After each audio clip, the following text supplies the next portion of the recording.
Mari kita membuka Alkitab. Kita membaca dari Injil Yohanes. Injil Yohanes pasal yang ke-8. Ayat yang pertama sampai dengan ayat yang ke-11. Injil Yohanes pasal yang ke-8 ayat yang pertama sampai dengan ayat yang ke-11. Kita membaca dari pasal 7 ayat yang ke-53. Demikian bunyi firman Tuhan. Lalu mereka pulang masing-masing ke rumahnya, tetapi Yesus pergi ke Bukit Zaitun bersama. Pagi-pagi benar, ia berada lagi di bait Allah dan seluruh rakyat datang kepadanya. Ia duduk dan mengajar mereka. Maka ahli-ahli Taurat dan orang-orang Farisi membawa kepadanya seorang perempuan yang kedapatan berbuat zina. Mereka menempatkan perempuan itu di tengah-tengah lalu berkata kepada Yesus, "Rabi, perempuan ini tertangkap basah ketika ia sedang berbuat zina.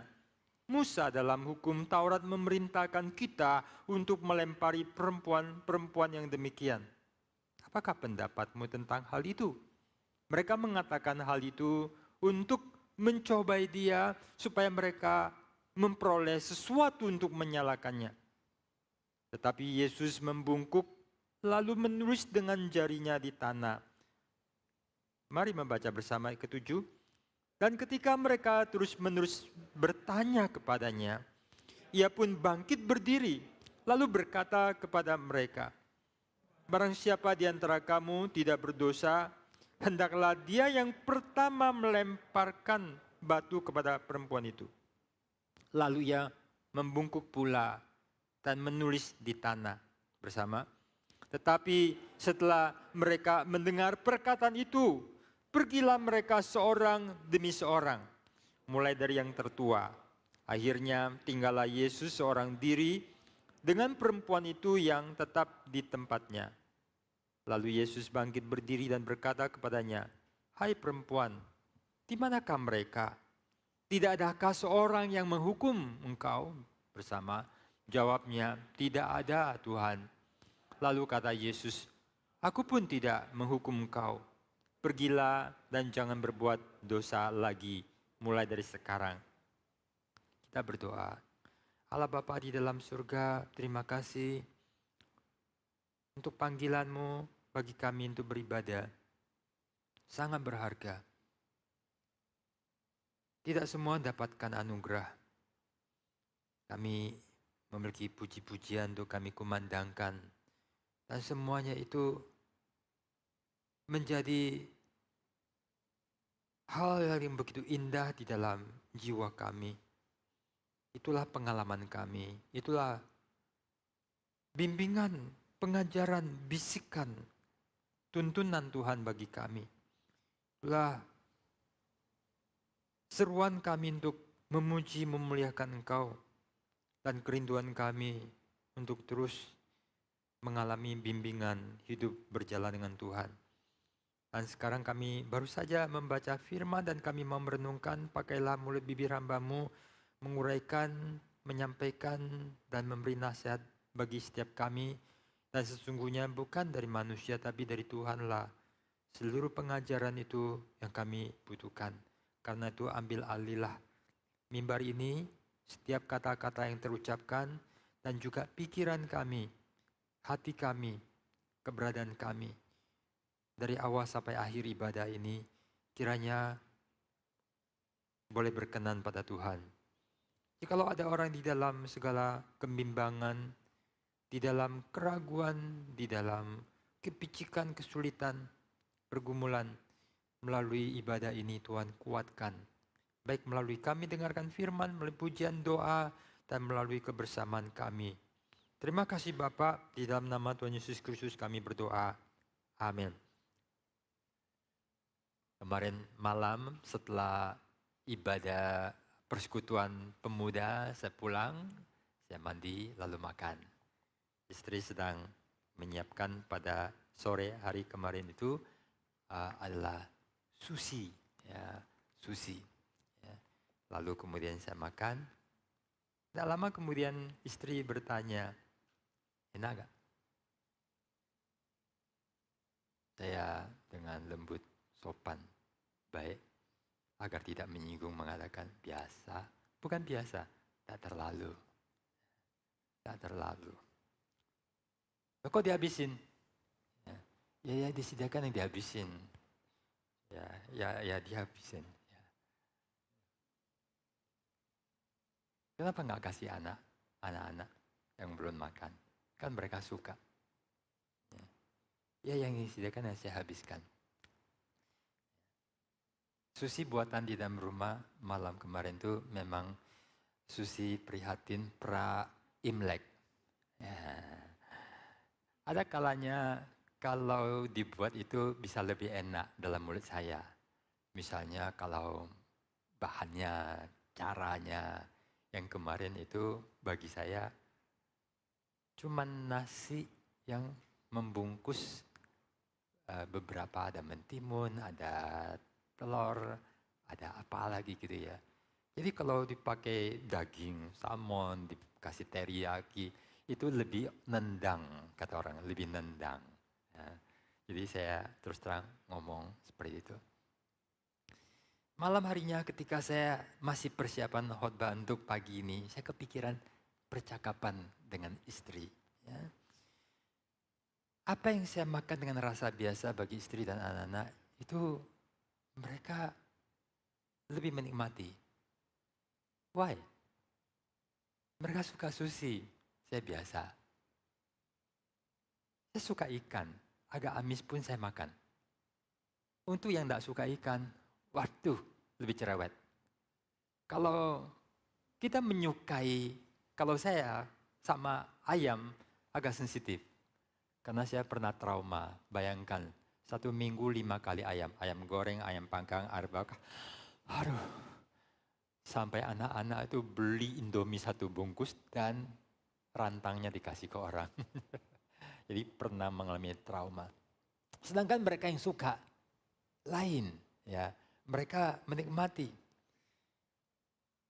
Ada penatua yang suka sekali rujak cingur langganan saya. Berapa kali dia makan dan dia menjadi sangat menyukai. Agak ketagihan. Kalau ke Surabaya kepingin, ya kita janjian. Nah antusiasnya itu beda. Ya. Karena dia menyukai, sudah kena. Ada yang sangat tidak suka durian. Ya, kena baunya, lihat aja sudah emosinya tidak nyaman. Tapi ada orang yang suka durian, durian apa aja dimakan. Kalau saya lain, durianku cuma setahun makan 2 kali. Duriannya khusus, kalau enggak cuma ngotorin mulut. Ya, jadi enggak. Ada orang durian apa aja dimakan, apalagi durian musangking. Apalagi dengan yang macam-macam ragam. Kalau memang punya duit, sampai ada kayaknya komunitas pecinta durian. Jika seseorang itu menyukai sesuatu, rasa suka itu menjadi penumbuh selera. Ya. Membuat dia mau makan dan terasa sedap. Dan sebelum makan, rasanya itu sudah berselera. Ya. Dan sebagian makanan itu kita merindukan. Ada kalanya udah lama nggak makan nasi padang atau makanan ini, makanan itu. Setiap orang itu mempunyai makanan-makanan kesukaan yang kadang itu mempunyai memorinya yang dia rindukan, makanan-makanan tertentu. Dan sehingga kita menginginkan, kita membayangkannya, kita menyukainya, dan kita menikmatinya. Itulah sebabnya jika hati sudah terikat pada sesuatu, maka segala tindakan mengarahkan kita ke situ. Hati memberitahu apa yang memberi dia kesukaan, kenikmatan, kesejahteraan. Sesuatu yang sudah pernah dia nikmati, dia sukai, dia senangi, dan dia menginginkan hal itu. Dan kita mendapatkannya, dia menyukai. Bahkan ada hal yang mula-mula sangat tidak enak. Seperti merokok. Pertama merokok, apa sih enaknya ngerokok? Saya ingat pengalaman waktu saya kecil. Curi-curi ngerokok di dalam kamar mandi. Pahit, tidak enak. Apa sih enaknya ngerokok?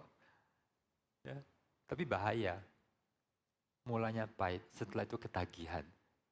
Bayangkan di Indonesia, ya, itu rokok adalah pembayar pajak terbesar. Ya, berapa tahun ini kan kena sama Ibu Kartini, Ibu Menteri Keuangan yang lalu mengalami kesulitan. Tapi itu tidak peduli, dijelek-jelekin, merokok bisa mematikan, merokok bisa bikin jantungan, bisa apa banyak-banyak. No problem. Orang tetap keluarkan uang untuk rokok bila perlu ngerokok daripada kasih nyonya untuk dapur ngepul. Dan itu mereka menyukainya. Orang mulanya mungkin begitu coba sama minuman beralkohol, pahit. Saya nggak ngerti ya, whisky itu pahit atau tidak. Bir itu gimana? Saya masih ingat rasa daripada Guinness Stout, ya, pahit-pahit gimana? Bir bintang, bir ini, Hennessy atau apa sih enaknya? Tapi hati-hati, ya. Kalau sudah ketagihan, orang rela mati untuk itu, mati untuk sampai tidak bisa lepas. Ya. Saya melihat orang yang sudah sakau sama alkohol, itu sampai kakaknya tuh pergi beli, yuk tunggu, tak beliin, kasihan. Ya, di tempat rehabilitasi. Lalu kemudian dia minum sampai gemeter. Orang yang demikian. Dan dia direhabilitasi dan tidak bisa selamat. Karena sudah menghancurkan. Dan dia itu gak makan, tidak minum, kesulitan. Ya beda ya, ada wine pahit, ada wine manis, wine murah, wine mahal. Saudara, itulah kalau orang sudah menyukai, dia menjadi menginginkan, merindukan, menikmati, dan kau gak mendapatkan itu, dia rindu. Karena itu ada satu buku yang diterbitkan Momentum, diberi judul oleh pengarangnya Training Heart. Training Heart, Teaching Mind. Saya sangat tertarik dengan judul itu. Sebagian judul itu adalah judul dari orang yang hebat, berpikiran, memilih judul-judul yang baik. Ya. Ada judul-judul tema khotbah yang kadang itu temanya lebih berkesan daripada isinya. Karena di situ ada sesuatu yang penting. Training heart. Membentuk hati, mendidik akal budi. Hati akan mencintai sesuatu dan sesuatu itu menggerakkan seluruh hidup kita. Karena itu hati kita harus membuat pilihan apa yang akan dicintai, apa yang tidak. Nilai-nilai hidup apa yang dia sukai. Setelah itu kita memilih hati mencintai apa. Dan kemudian hati akan mengarahkan kita punya hidup seperti apa. Hati harusnya kita mengarahkan hati kita mencintai apa yang Tuhan cintai. Lalu kemudian cinta kita membentuk hidup kita selaras dengan Tuhan, sejalan dengan Tuhan. Maka kita mengatakan, waspadalah terhadap hatimu, karena dari situlah kehidupan. Saudara, kita masuk kepada penelaan, perenungan dari nas yang kita baca. Di sini ada dua macam orang yang dikontraskan. Kita akan mengabaikan ayat yang pertama tentang Yesus pagi-pagi sudah ke Bait Allah, lalu banyak orang datang kepada dia dan dia duduk mengajar. Begitulah posisinya dan kita kebalik hari ini. Anda duduk, saya berdiri. Aku disetrap, Anda yang duduk nyaman. Mestinya harus dibalik. Saya duduk, Anda yang berdiri. Oh, sebagian orang itu mulah mereka, pemimpin agama mereka. Duduk di podium yang gede, duduk di satu kursi dan mereka ngomong. Yang lain mungkin bersila atau duduk atau banyak yang berdiri. Itulah model dulu. Oh, that's okay. Lalu kemudian ayat yang ketiga sampai ke-6 kita dibawa kepada ada dua macam orang. Maka ahli-ahli Taurat dan orang-orang Farisi ini kelompok pertama. Mereka membawa kepada Yesus seorang perempuan yang kedapatan berbuat zina. Mereka menempatkan perempuan itu di tengah-tengah lalu berkata kepada Yesus, Rabi, perempuan ini tertangkap basah ketika ia sedang berbuat zina. Musa dalam hukum Taurat memerintahkan kita untuk melempari perempuan yang demikian. Apa pendapatmu tentang hal itu? Rasul Yohanes memberikan komentarnya. Mereka lakukan itu dengan maksud mencoba Yesus. Mencari kesalahan Yesus untuk membuat dia dijatuhkan. Ya. Saudara, apa yang kita lihat dari pengamatan di sini? Para pemimpin agama membawa seorang perempuan yang kedapatan berbuat dosa. Dalam hal ini berbuat zina. Satu dosa yang sangat membuat heboh, membuat menjadi sorotan. Sesuatu yang anggap menjijikkan, sesuatu yang dengan satu punishment yang sangat berat sekali. Lalu mereka menempatkan Yesus di tengah-tengah, ayat ke-4a. Mereka bawa dan menempatkan di tengah-tengah, lalu berkata pada Yesus, Rabi, perempuan ini tertangkap basah sedang berbuat zina. Dan Musa dalam hukum Taurat, Imamat pasal yang ke-20 ayat 10, Ulangan 22 ayat 22 sampai 24, di situ ada orang demikian itu dibawa. Laki dan perempuannya dihukum, dirajam, dihukum mati. Ya, saudara, apa yang dilakukan oleh pemuka agamanya? Yesus sedang mengajar. Mereka interupsi. Ceramah Yesus sudah selesai belum? Pengajaran Yesus sudah selesai belum? Kalau saya sedang berkhotbah, ada yang datang lalu bawa di tengah. Saya belum selesai khotbah. Sopan enggak? Kalau presiden, tergantung siapa yang sedang bicara. Orang yang dihormati, orang akan tunggu sampai selesai. Orang yang tidak dihargai, nyerobot. Ya. Kita panggil orang tidak lihat kita sambil kerja. Ya, ada apa? Dia enggak menghormati. Anak muda, bawahan, harus memperhatikan semua etiket-etiket. Orang tua datang, anak tidak boleh duduk. Tidak tahu kalau etiket. Saya masih mungkin orang lama, apakah kita mau tidak ada aturan, kita hormat. Saya masih ingat ketika pendeta Stephen Tong masuk ke kamar ketika dia masuk ketika kami masih warung masjid. Saya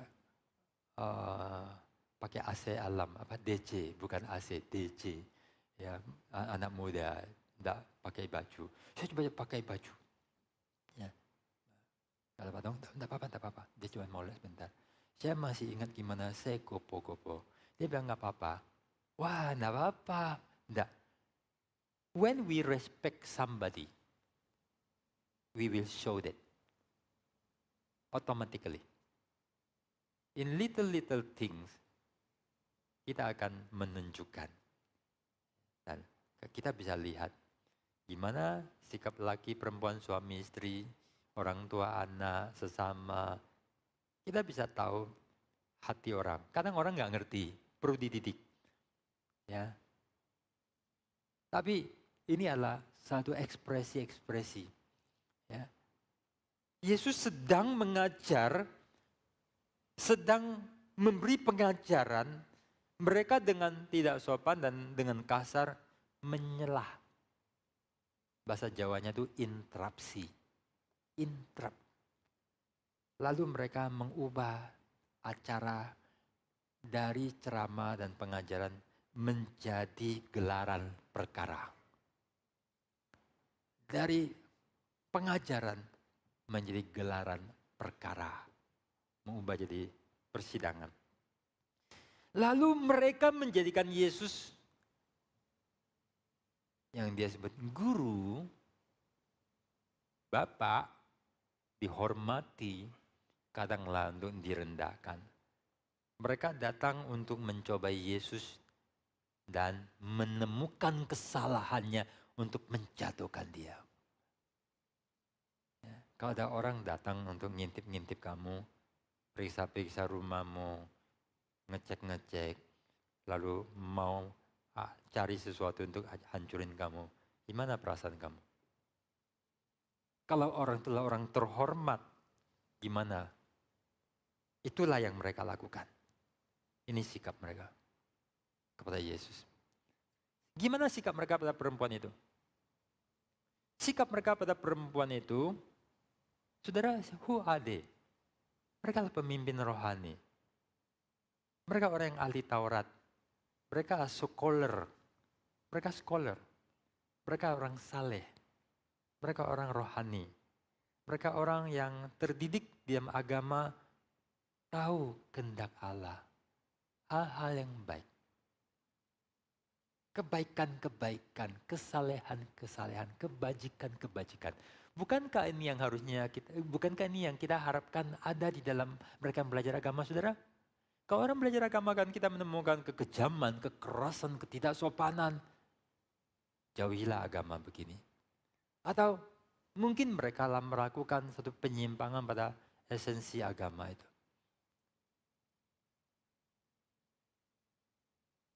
Mereka belajar hukum Taurat. Dan mereka menemukan di dalam hukum Taurat. Mari kita perhatikan. Mereka menemukan dalam hukum Taurat dan mereka mengatakan, hukum Musa mengatakan rajam. Benar gak?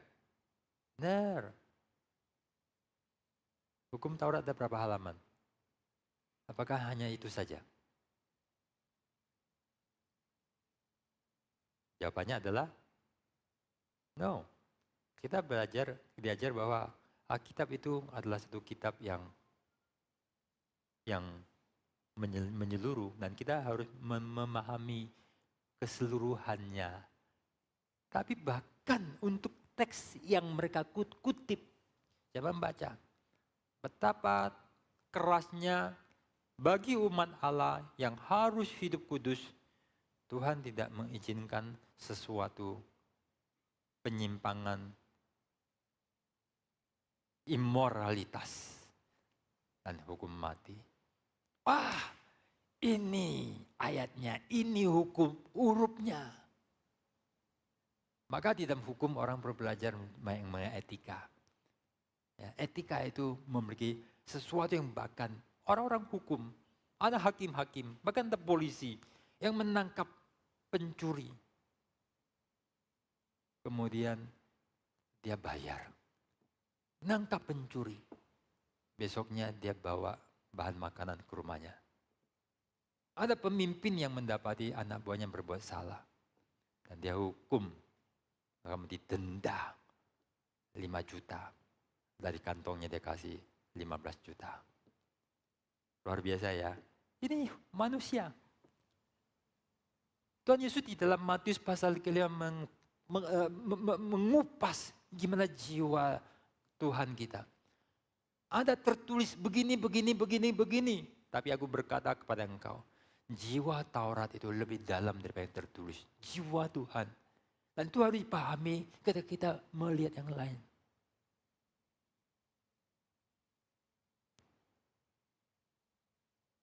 Seringkali kalau orang tidak berlaku sebagai papa dan mama, tidak ngerti jiwa.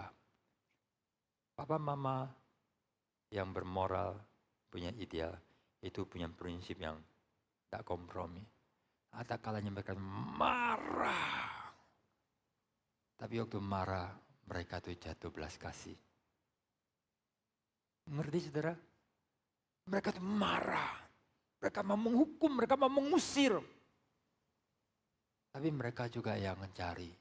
Mereka juga yang membuat diri luka untuk menyembuhkan. Itulah jiwa papa mama. Maka orang itu perlu menjadi orang tua. Atau punya jiwa sebagai orang yang walaupun tidak punya anak, tidak punya pasangan. Kadang perlu memahami jiwa Tuhan itu seperti apa. Tuhan marah, Tuhan mau menghabiskan. Tuhan mau menghapuskan. Tapi Tuhan juga jatuh belas kasih. Dan itu kita baca dalam Alkitab. Sesungguhnya maksud daripada di dalam Imamat dan kitab Ulangan yang disebutkan itu, sesungguhnya apa sih maksud Tuhan? Tuhan keras, tapi apakah pasti Tuhan akan menghabiskan? Tuhan tidak berkenan kepada kematian orang berdosa, tapi bertobat. Tapi bukan berarti kalau orang tidak bertobat, dia tidak buang. Ini membuat sesuatu menjadi tidak simple. Penuh dengan kedalaman, pergulatan, paradoks, penuh dengan pergumulan yang luar biasa. Tuhan menegaskan kekudusan dan tanpa itu manusia akan mati dan dia harus keras. Tetapi bahkan setelah manusia mempunyai kekeliruan, dia membuat dirinya yang bilur-bilur dari dirinya. Gembala itu pergi mencari domba-domba. Dia yang terluka. Ya. Maka kalau mereka tidak belajar, mereka tidak mengerti hati Tuhan, disiplin Tuhan keras, tapi belas kasihan Tuhan adalah sangat besar. Dan bagaimana semua itu orang dangkal tidak bisa paham. Jadi orang tua dangkal tidak akan paham. Tapi orang tua yang berhikmat punya kedalaman menjadi pergumulan. Orang bisa mengambil satu ayat firman Tuhan dan menjadikan itu sebagai patokan dan dipakai. Tapi jiwanya jauh daripada isi hati Tuhan. Belas kasih Tuhan. Hikmat Tuhan, kelimpahan rencana Tuhan, paradoks Tuhan. Dan kita selalu diajarkan bahwa pandanglah pada salib. Jadi orang tua yang melihat pandang salib, guru mandang salib, pemimpin mandang salib. Di situ Yuda akan melihat realita itu tidak simpel. Amin saudara? Tidak simpel. Ya. Allah mengasihi. Setelah itu manusia berbuat dosa, berkanjang dosa, menghina salib. Dia tidak ngerti betapa Allah serius pada dosa. Sampai anaknya pun berdarah-darah dan hancur. Tapi sekaligus di situ kasih yang tak terbatas. Tapi yang tidak bisa dipermainkan. Salib itu adalah satu paradoks yang sangat sulit. Dalam misteri itu rahasia, itu hikmat, itu kuasa, itu keselamatan. Tidak habis-habis. Maka merenungkan saliblah satu yang paling penting. Dan orang yang satu paling bijaksana, paling rohani. Yang mana aku tak mau yang lain. Kecuali salib Kristus. Dan berada di dalam dia. Mengalami kuasa. Bukan hanya memahami, kuasa pembaruan.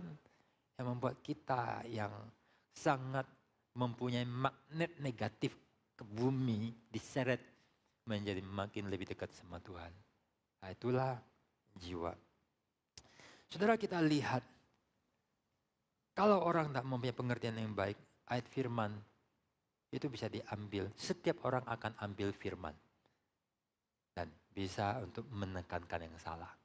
Seperti halnya orang bisa ambil vitamin dan dia akan keracunan. Orang akan makan antibiotik dan dia akan habis. Orang akan minum obat dan dia akan racun.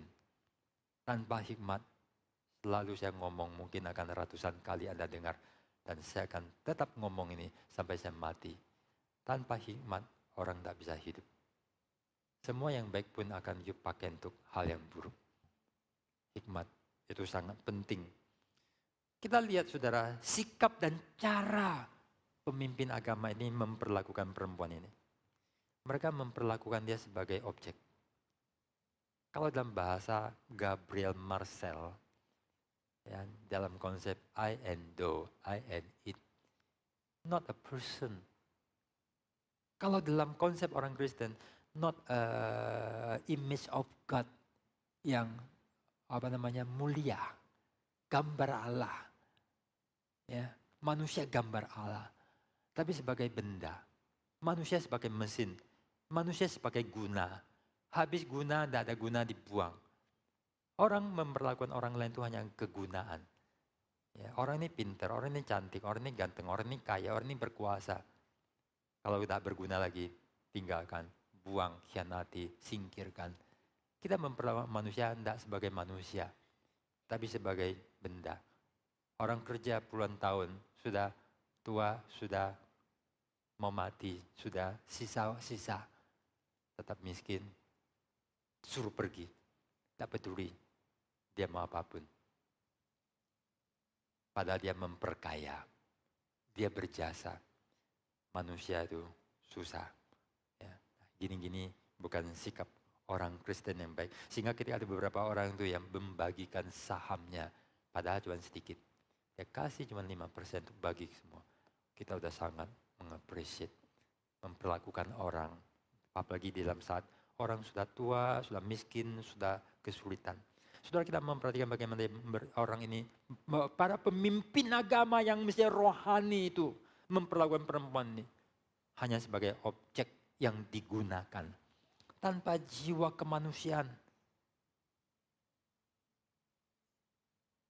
Saudara, inilah pemimpin agama yang memperlakukan orang sebagai hakim yang kejam, bukan sebagai orang tua. Kalau perempuan itulah anak daripada yang menjadi pemimpin ini, gimana dia memperlakukan?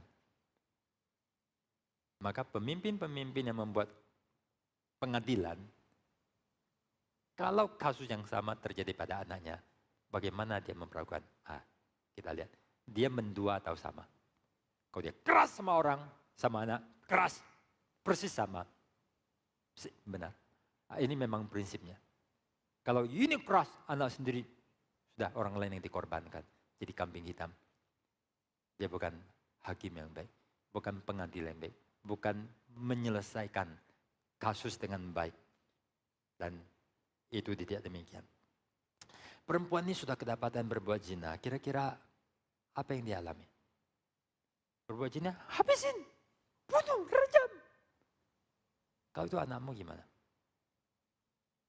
Kira-kira gimana perasaan perempuannya? Wah, senangnya. Atau dia ketakutan. Atau dia bersalah. Nah, disinilah susahnya. Kalau orang yang kejam, hanya dia salah, habisin.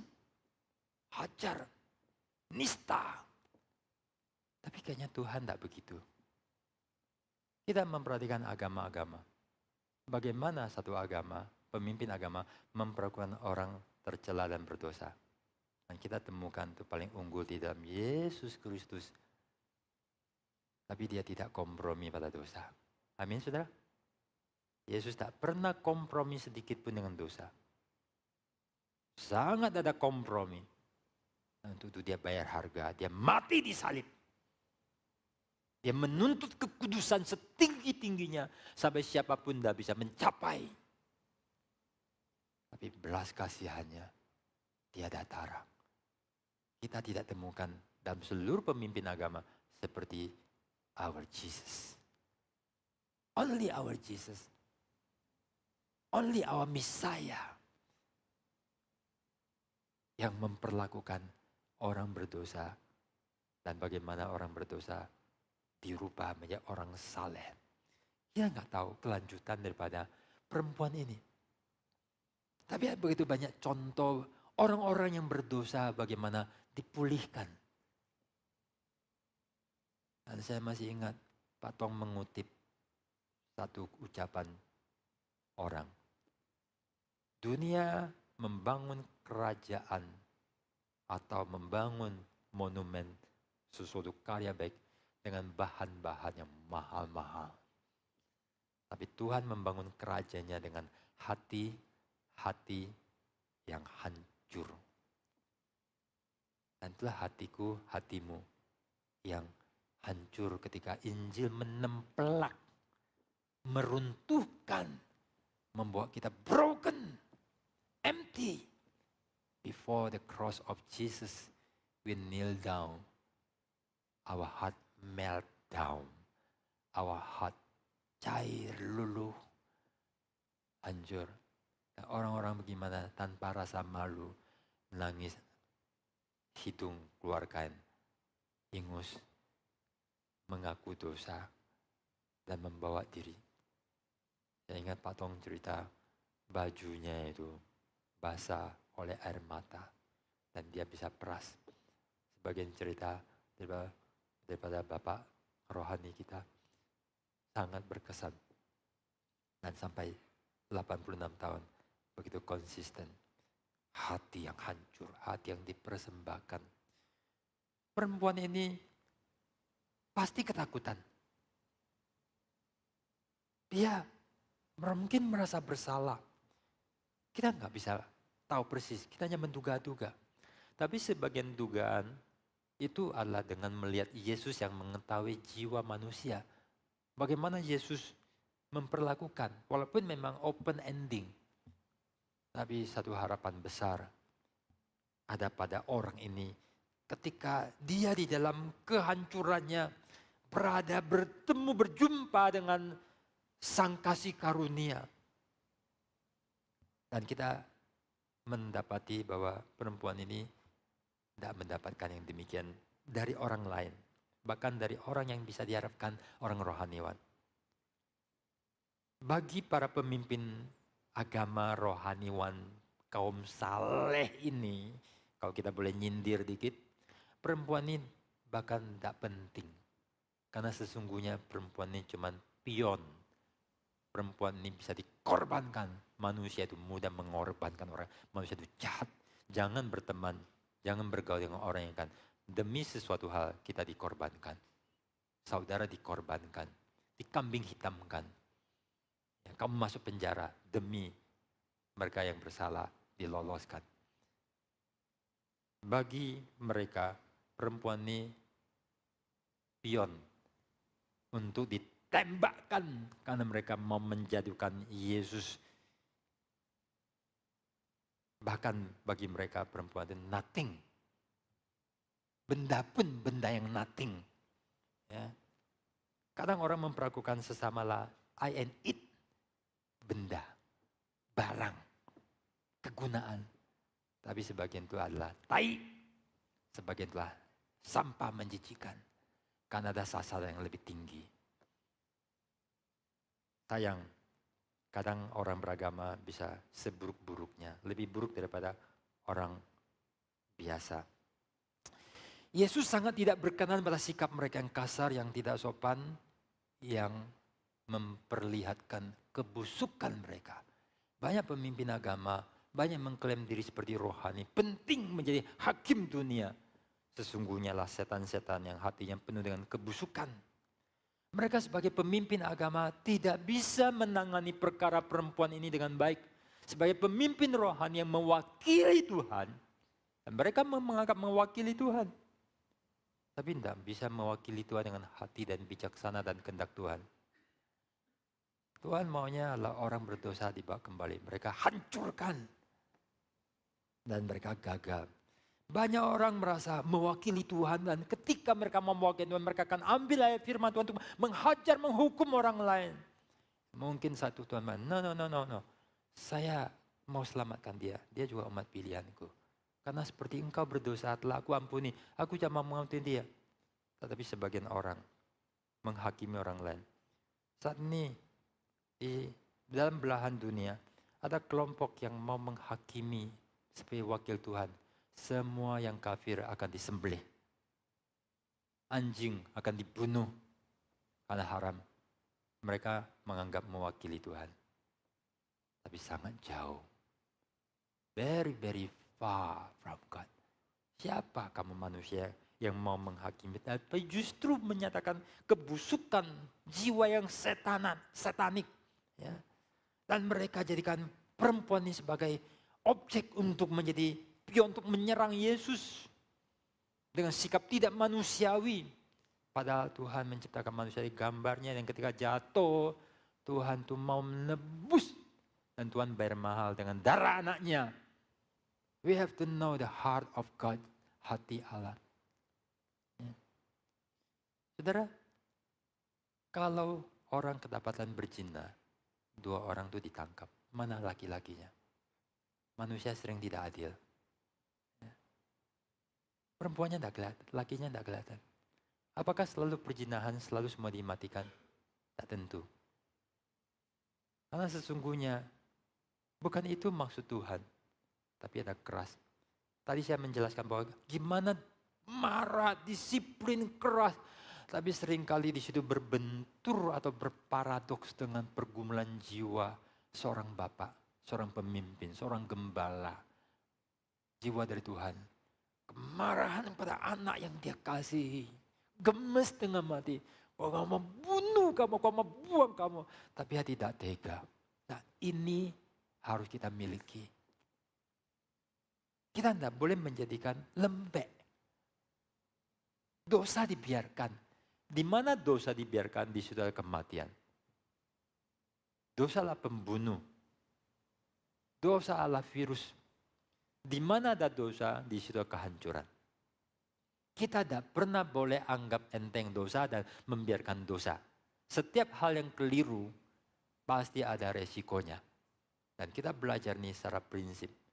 Setiap kompromi, setiap pembiaran hal yang buruk, dampaknya besar. Itu hukum. Dalam fisika, bangunan yang you biarkan tidak benar akan runtuh.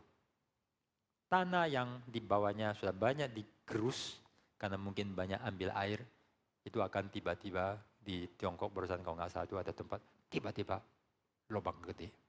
Ya. Semua itu ada hukumnya. Hukum moral juga, semua ada dalilnya. Segala yang tidak dalam kebenaran, kekudusan, prinsip, inilah tiang penopang. Dan salah satunya adalah moral itu paling penting. Dan kerohanian. Semua yang melawan Tuhan, yang tidak rohani, tidak teosentris, pasti hancur. Tetapi disinilah hidup ini menjadi berat. Tidak hitam putih. Tapi gimana secara paradoks menyelamatkan orang berdosa, menyayangi orang baik dan suci itu paling mudah. Dan Tuhan mengasihi orang berdosa itu susah. Kalau you mengasihi orang dan orang itu berdosa, you adalah bapak dan ibu dan anakmu bermasalah, you susah. You nggak bisa buang, tapi you susah untuk menangani. You harus keluarkan air mata. Anakmu yang berkebutuhan khusus, anakmu yang punya kenakalan, anakmu yang sudah kena sama orang jahat, mafia. You keluar air mata darah. You nggak bisa buang. Orang lain buang, tapi nggak bisa. Seringkali orang tua yang mesti mati demi mereka. Jiwa seperti ini harus kita pahami. Nah, di sini sulit, kita nggak bisa karena ini anakku sudah mati bareng, seluruh dunia mati. Dosa tidak ada kompromi. Ingat, kita orang yang belajar dari Tuhan. Dosa sedikit pun tidak ada kompromi. Tidak ada kompromi. Di mana ada dosa, di situ kematian. Di mana ada dosa masuk dalam keluarga, you terima akibat. Akibatnya kadang tidak sampai, tidak hanya di dalam hidupmu, keturunanmu. Kadang keturunan sampai ratusan tahun. Waktu saya mengupas tentang Salomo, ngeri. Kesalahan Salomo mengakibatkan berapa ratus tahun kemudian kerajaannya habis. Dan itu sudah dikasih tahu. Dan betapa mengerikan. Betapa mengerikan. Tapi di situ kita lihat kasih tidak mau menyerah. Pendidik jadi orang tua hidup dunia ini adalah banyak kesulitan. Baru kita mengerti hati Tuhan.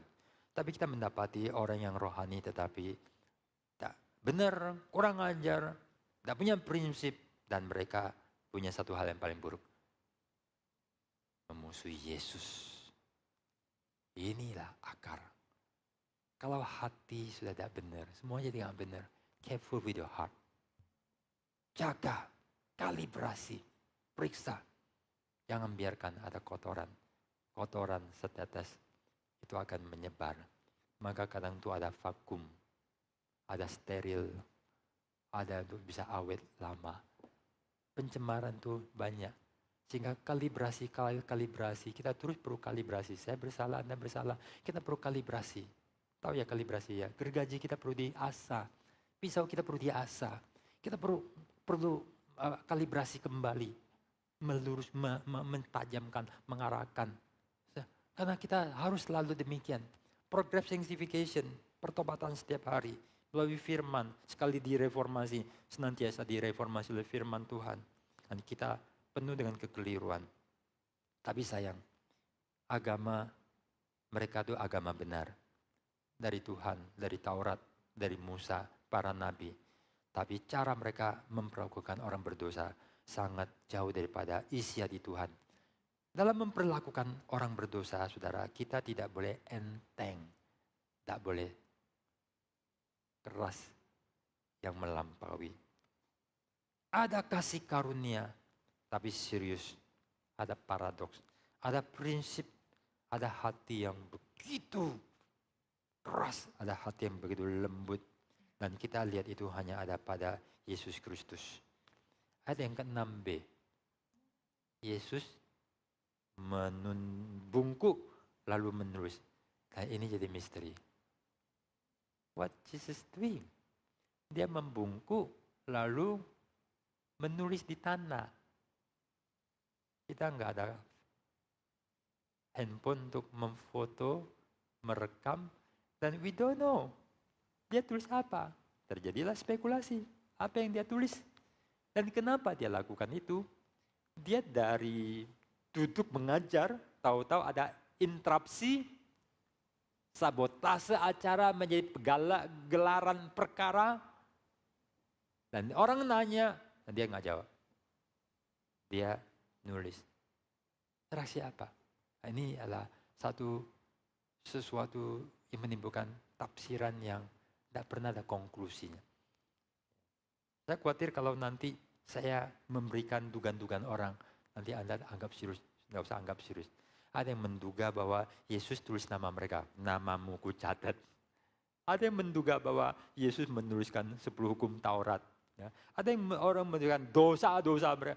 Saudara, kita nanti tanya Tuhan Yesus boleh permisi tanya nggak dulu Tuhan Yesus nulis apa? Gak usah tahu, yang penting cinta Tuhan. Yang penting hidup yang benar. Yang nggak ditulis untuk kamu nggak usah terlalu banyak macam-macam. Orang berspekulasi. Atau mungkin ya saya kepikiran ya saya yang jadi ikutan kepikiran. Karena kita kadang juga kepingin menduga-duga. Mungkin kepikiran tentang Hosea 6 ayat ke-6. Yang ku kehendaki ialah belas kasihan. Bukan korban sembelihan. Aku menyukai pengenalan akan Allah lebih daripada korban-korban bakaran. Inilah ayat-ayat yang nggak tahu Tuhan Yesus nulis apa. Ya, oke lah, tak peduli, tak penting. Tapi Tuhan Yesus nunduk, nulis. Saya lihat bahwa Yesus nggak ngeladenin mereka. Dan mereka terus tanya. Ya. Akhirnya baru Tuhan Yesus kasih jawaban, kasih komentar. Ayat yang ke-7, apa komentarnya? Untuk menutup, untuk apa? You mau jawaban? You tidak butuh jawaban. You bukan mau jawaban, you mau cari kesalahan. You mau menjebak. You tidak rohani, bukan pemimpin. Sekarang, aku yang Tuhan Yesus seperti memberikan kick balik. You mau hajar, you mau pikirkan tentang membunuh, menghakimi ini orang rajam. Seperti kutipan Alkitabmu. Sekarang aku kasih tahu. Yesus itu selalu di luar daripada apa yang orang pikirkan. Ya, maka alangkah baiknya kalau kita semua jadi pinter-pinter. Orang Kristen pinter ya. Karena Tuhan kita itu pinter, amin. Ya, kalau kita bodoh-bodoh ya kak. Murid apa kita gurunya salah. Salah orang. Karena guru kita itu kan pinter, enggak pernah kejebak. Ya, enggak pernah keliru. Berhikmat. Tuhan Yesus, kalian mau hukum, merajam? Oke. Tak pakai kalimat kalian, rajam dia. Mulai dari yang tidak pernah berbuat salah. Siapa yang tidak pernah berbuat? Pernah berbuat dosa enggak? Pergi. Mulai dari yang paling tua. Sampai hilang. Mereka dibungkamkan. Mereka tidak bisa apa-apa sama Tuhan. Saudara, Yesus menelanjangi mereka. Yesus membungkamkan mereka. Dan bagaimana Yesus kemudian berkata pada perempuannya? Enggak ada yang rajam kamu? Enggak. Yesus nanya, bukan tak tahu. tapi adalah komunikasi untuk ajak dia bicara. Tapi ini yang penting, aku juga tidak menghukum kamu. Pergilah dan jangan berbuat dosa lagi. Saudara, orang bisa tafsirkan dua. Aku juga tidak menghukum kamu. Oh, Yesus tidak menghukum sama seperti mereka karena Yesus juga berdosa. Silakan, you mau tafsir gitu. And you can go dengan para pemimpin agama. You can go. Atau you bisa menafsirkan Yesus adalah Mesias yang suci, tapi dalam belas kasihan tidak menghukum. Karena dia datang bukan untuk memusnahkan, mematikan, tapi untuk menghidupkan. You bisa membuat pilihan, pikiran, tafsiran. Yang satu, you pergi mati. Yang kedua, engkau bersama saya menerima dia sebagai Tuhan dan Juru Selamat. You can choose what kind of interpretation. You boleh memilih sikap seperti apa. Tapi you harus terima akibat. Saya menerima Yesus adalah yang penuh belas kasih. Allah yang datang menyatakan, aku tidak kompromi sama dosa. Tapi aku ingin ada pengampunan. Dan untuk itulah, my time will come. My time will come when I'm hang on the cross. Untuk perempuan ini juga. But go and do not sin anymore. Sin no more. Jangan lagi berbuat dosa. Sikap kita terhadap dosa bagaimana? Keras, prinsip, tak ada kompromi. Tetapi menyelamatkan. Sikap perlu tegas tanpa kompromi. Kalau tidak, orang menerima pengampunan Tuhan dan mari kita terus berbuat dosa. Toh nanti kita minta pengampunan, semua tersedia. Tugas kita lah berdosa, tugas Tuhan adalah mengampuni. Lalu kita menginjak-injak salib dan mempermalukan salib. Ini adalah enyalah. God forbid. Terkutuklah pemikiran demikian. Siapa yang tidak punya jiwa yang benar, mempermainkan dosa, adalah mempermainkan diri. Tuhan kita kasih kita basuh. Kita mandi, pakai sabun wangi, pakai pengharum, pakai lotion. Setelah selesai, kita terjun lagi ke dalam kubangan yang kotor setengah mati. Lalu kemudian kita minta dicuci lagi. Gila. Tidak masuk akal. Kalau kita waras saja, orang yang telah dibersihkan dari dosa, dia nangisin dosa. Di tempat tai. Lihat ketika ada Cinderlis ya, orang demi selamat ya, anak kecil itu masuk ke dalam tempat tai.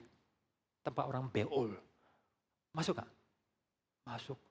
Tapi kemudian dia susah hati sekali. Ya, lalu kemudian bisa selamat. Masa setelah orang diselamatkan mau berbuat dosa lagi? Tak masuk akal. Keras terhadap dosa. Tapi penuh belas kasihan. Sikap pada dosa adalah keras, belas kasihan, didik setelah disucikan, diperbaharui. Perempuan berdosa ini adalah seperti kita. Kitalah pejina rohani. Dan kita bersyukur Tuhan Yesus mengampuni. Dan saya melihat dengan rasa takut, ngeri bagaimana orang membasmi yang namanya kafir, menyembelih dan memusnahkan. Jiwa mana ini? Bukan dari Tuhan Yesus. Tapi Tuhan Yesus yang tidak kompromi kepada dosa datang menembus kita. Dan itulah Anda dan saya. Dan kita dipanggil untuk hidup yang kudus. Karena di mana ada dosa, dalam keluarga ada dosa, dalam hidup kita ada dosa, di situ ada kematian. Dan Tuhan pun akan melawan kita. Mari kita masuk di dalam doa.